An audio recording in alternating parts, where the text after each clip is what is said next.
আমাদের প্রতিদিনের রান্নার সঙ্গেই এই সিলভারের পাতিলগুলো যখন নষ্ট হয়ে যায় তখন এগুলোর গন্তব্য কোথায় হয় জানেন?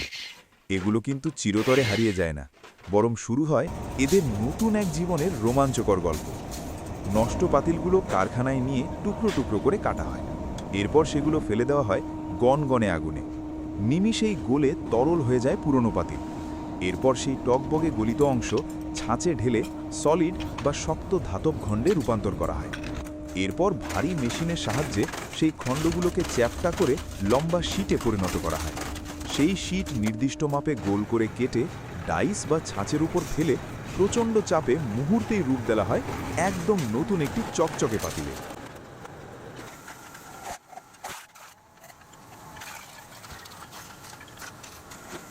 কাজ কিন্তু এখানেই শেষ নয়। এরপর এই নতুন পাতিলগুলোকে গরম পানিতে হিট দিয়ে আবার ঠান্ডা পানিতে ধুয়ে কড়া রোদে শুকিয়ে একদম নতুনের মতো ব্যবহারের জন্য পুরোপুরি প্রস্তুত করা হয়।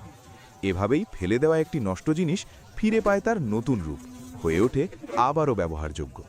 আচ্ছা ভাবুন তো, এভাবে যদি কোনো পুরনো জিনিসকে নতুন করে রূপ দেওয়ার সুযোগ আপনার হতো, তাহলে আপনি কোন জিনিসটা নতুন করে গড়ে তুলতেন? কমেন্ট করে জানান এখনই।